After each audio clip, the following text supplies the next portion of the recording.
Democracy is the cradle of freedoms, but these freedoms are being diminished by fundamentalism, majoritarianism, and general intolerance.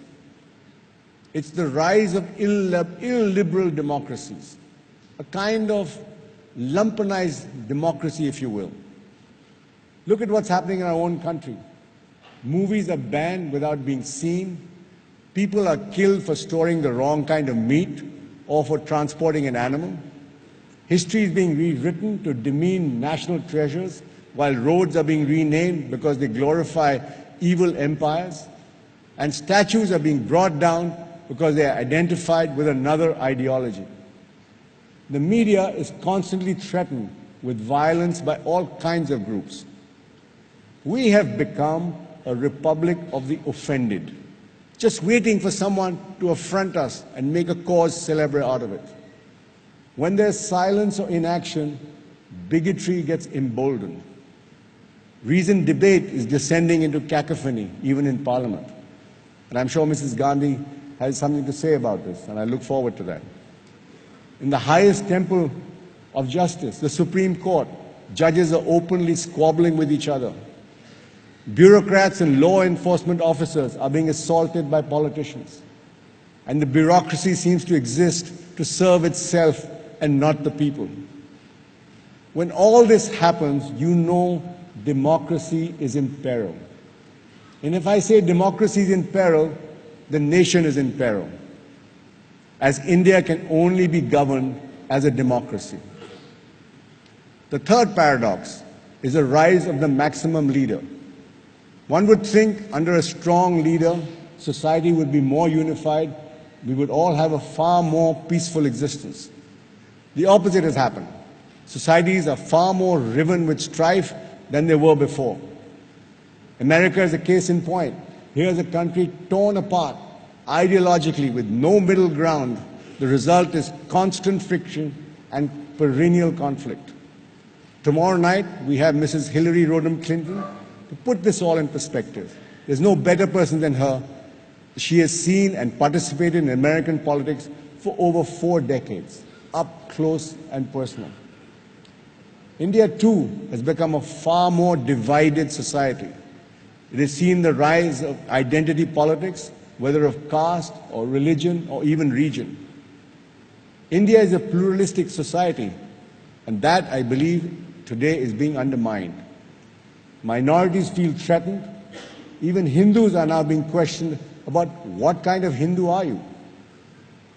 Soon, India's democratic credentials will be severely tested with the Babri Masjid verdict. The fourth paradox is that despite the rising prosperity, the great divide exists.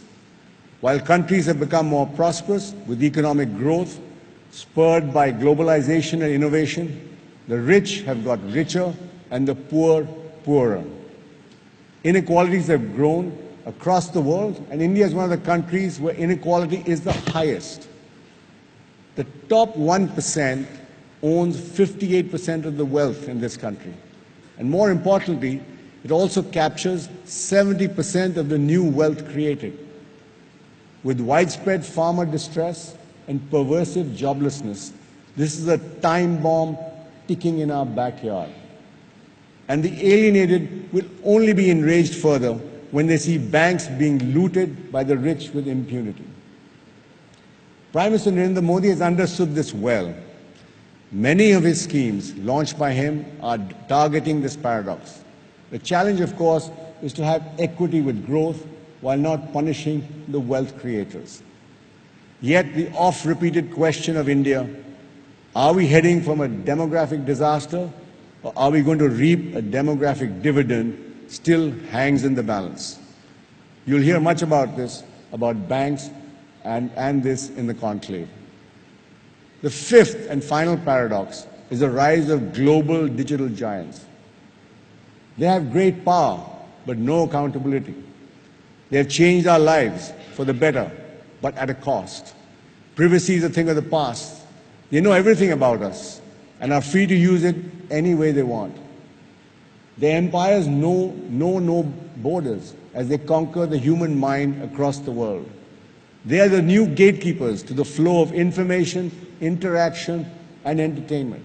The big four, Google, Facebook, Amazon, and Apple, are together valued at almost $3 trillion. That's as much as the Indian economy. Social media, too, is a double-edged sword. It can be used for evil or good. It gives everyone the freedom to express an opinion that is threatened, which is threatened now by organizations that use troll armies to denigrate those who disagree with them. But it allows for greater social activism with the Me Too and Time's Up movements, exposing those who wear the cloak of civility for the barbarian and expose them for the barbarians they actually are. The other irony is that with Google, we live in a time when the world's knowledge is at our fingertips and the truth is easily verifiable. But the truth is constantly on trial. Fake news is a virus that has infected our digital ecosystem, and there is no cure in sight. Regulating these tech giants will be the big challenge in the years to come. Ladies and gentlemen, I believe these paradoxes that I've spoken about will be the key issues that will dominate the 21st century. Conversations on all such issues and more, this is what the conclave is all about. On that note, let me welcome you again to our annual Festival of Ideas. This is where we debate, discuss, argue, and learn. I believe learning till your last breath is a life well lived. Let this conclave be a part of your learning. Enjoy the next 2 days. Thank you.